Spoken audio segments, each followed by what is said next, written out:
বহু লোকে মোক প্ৰশ্ন কৰি আছে যে মিউচুৱেল ট্ৰান্সফাৰৰ পোৰ্টেলটো কেতিয়া খুলিব মিউচুৱেল ট্ৰান্সফাৰৰ পোৰ্টেল অহা 1 জানুৱাৰী তাৰিখৰ পৰা আমি মুকলি কৰিম এই পোৰ্টেলটো কেনেকৈ চলিব বহুতে মোক সুধিছে যে আমি মিউচুৱেল কৰা মানুহক ক'ত কেনেকৈ বিচাৰি পাম এই পোৰ্টেলটোত আবেদন কৰাৰ পিছত একে বিভাগৰ একে পে স্কেলৰ কৰ্মচাৰীৰ মাজত আমি মিউচুৱেল ট্ৰান্সফাৰ কৰাৰ বাবে প্ৰচেষ্টা কৰিম এই পোৰ্টেলটো প্ৰায় 2 মাহ জুলি খোলা থাকিব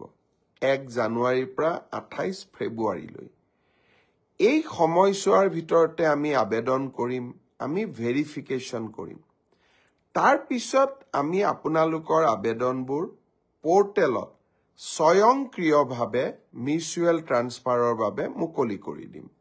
আৰু এটা কম্পিউটাৰ প্ৰণালীৰ মাজেৰে স্বচ্ছতাৰ মাজেৰে এই মিউচুৱেল ট্ৰান্সফাৰ হ'ব আপোনালোকক সোধা যাব আপোনালোকে সন্মতিৰ বাটমটো টিপাৰ লগে লগে মিউচুৱেল ট্ৰান্সফাৰৰ অৰ্ডাৰ নিজে নিজে কম্পিউটাৰৰ পৰা ওলাই আহিব ই কেনেকৈ পৰিচালনা হয় যদি আপোনালোকৰ জানিবৰ কাৰণে আৰু অধিক ইচ্ছা আছে সৰ্বশিক্ষা অভিযানত আগতে কাম কৰা বা বৰ্তমানে কাম কৰি থকা শিক্ষকসকলে এই পোৰ্টেলটোৰ ওপৰত আপোনালোকক যথেষ্ট জ্ঞান দিব পাৰিব অহা 1 জানুৱাৰী তাৰিখে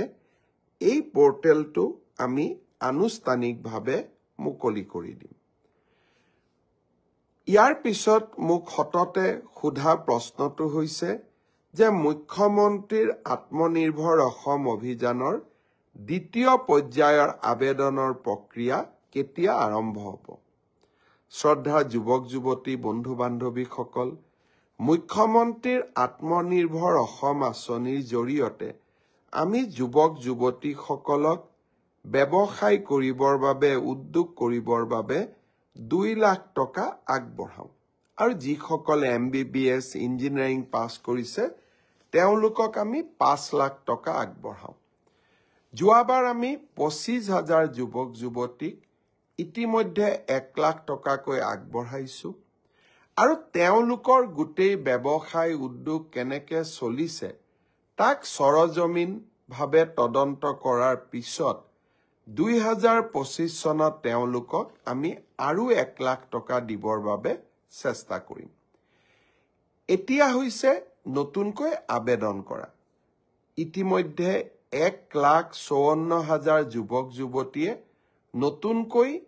এই আত্মনিৰ্ভৰ অভিযানৰ বাবে আবেদন কৰিছে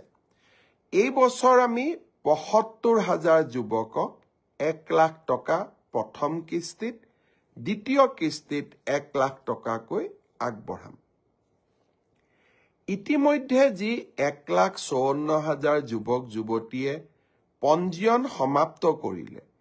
এতিয়া তেওঁলোকৰ বাবে আবেদনৰ সময়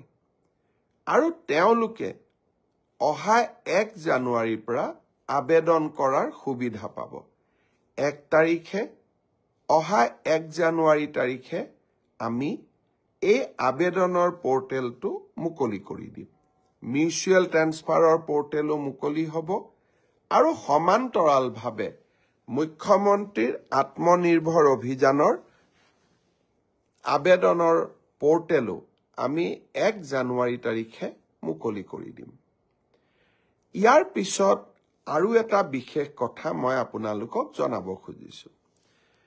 লখিমপুৰৰ কেবিনেটত আমি এটা বিশেষ ঘোষণা কৰিছিলো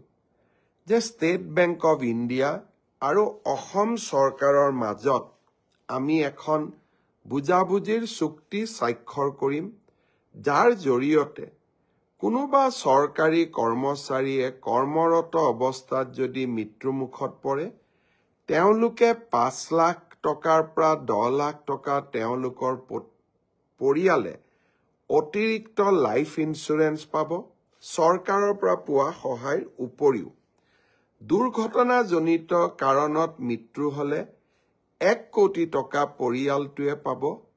আৰু যদি দুৰ্ঘটনাত পাৰ্মানেন্ট ডিজেবল হয় তেতিয়াও তেওঁলোকে 70 লাখ টকা তেওঁলোকে পৰিয়ালটোৱে লাভ কৰিব। লখিমপুৰৰ কেবিনেট সিদ্ধান্ত হোৱাৰ পিছত আমি বেংকসমূহৰ লগত নিৰন্তৰভাৱে আলোচনা কৰিলোঁ। অহা 1 জানুৱাৰী তাৰিখে নতুন বছৰৰ আৰম্ভণিতে state bank of India, union bank of India আৰু আন কেইবাটাও বেংক য'ত নেকি আমাৰ চৰকাৰী কৰ্মচাৰীসকলে দৰমহাৰ লেনদেন কৰে, তেওঁলোকৰ লগত আমি বুজাবুজিৰ চুক্তি স্বাক্ষৰ কৰিম। অৰ্থাৎ 1 তাৰিখৰ পৰাই এই কেবিনেট সিদ্ধান্ত কাৰ্যকৰী হ'ব। শ্ৰদ্ধাৰ অসমবাসী ৰাইজ, মুখ্যমন্ত্ৰীৰ আত্মনিৰ্ভৰ অভিযান, কৰ্মচাৰীসকললৈ জীৱন সুৰক্ষা আৰু মিউচুৱেল ট্ৰান্সফাৰ, প্ৰতিটো প্ৰতিশ্ৰুতিকে বাস্তৱত ৰূপায়ণ কৰিবৰ বাবে আমি প্ৰতিটো মুহূৰ্তই কাম কৰোঁ আৰু এই কামবিলাক সম্পূৰ্ণ হোৱাৰ লগে লগে এই কৰ্মযজ্ঞৰ ফচলসমূহ আপোনালোকৰ বাবে লৈ আহোঁ। অহা 1 জানুৱাৰীৰ দিনটোত এনে 3টা কৰ্মযজ্ঞৰ ফচল আপোনালোকৰ ওচৰলৈ মই লৈ আহিবলৈ চেষ্টা কৰিম। শ্ৰদ্ধাৰ ৰাইজ, অহা 31 ডিচেম্বৰত মিছন বসুন্ধৰাৰ আবেদনৰ সময় শেষ হ'ব। এইবাৰ মিছন বসুন্ধৰাত আমি চেষ্টা কৰিছোঁ যাতে অসমৰ শিক্ষানুষ্ঠানসমূহ, ক্লাবসমূহ, সাংস্কৃতিক অনুষ্ঠানসমূহ, আমাৰ মন্দিৰসমূহ, নামঘৰসমূহ, এওঁলোকে যাতে য'ত আমাৰ এই অনুষ্ঠানবোৰ আছে, এই মাটিবোৰ যাতে আমি ম্যাদী পট্টা কৰি ল'ব পাৰোঁ। তাৰ কাৰণে আমি কেবিনেটত সিদ্ধান্ত লৈছিলোঁ যে লগে লগে পঞ্জীয়ন নম্বৰটোও নালাগে। যেতিয়ালৈকে আমি মিছন বসুন্ধৰা শেষ কৰিম, অৰ্থাৎ আবলটনৰ বাবে আমি সাজু হ'ম, য'ত নেকি প্ৰায় 8-9 মাহ সময় লাগিব, এই সময়ছোৱাৰ ভিতৰতে পঞ্জীয়ন নম্বৰটো সংগ্ৰহ কৰিলেও হ'ব। আৰু পঞ্জীয়ন ল'বৰ বাবেও আমি চাৰ্টাৰ্ড একাউণ্টেণ্ট আদিৰ যি আগতে অডিট ৰিপৰ্ট লাগিছিল, সেই ব্যৱস্থাও আমি স্থগিত কৰিছোঁ। এটা পঞ্জীয়ন লাভ কৰাৰ নিয়ম আমি সহজলব্ধ কৰিছোঁ আৰু পঞ্জীয়ন পিছত কৰিলেও আবেদন কৰাৰ ৰাস্তাও আমি খুলি দিছোঁ। মই সামাজিক অনুষ্ঠানসমূহক এইবাৰ মিছন বসুন্ধৰাত অহা 31 ডিচেম্বৰৰ আগতে আবেদন কৰিবলৈ পুনৰ এবাৰ আহ্বান জনাম আৰু এই প্ৰচেষ্টাত সহায় কৰিবৰ বাবে আমাৰ মন্ত্ৰী, বিধায়ক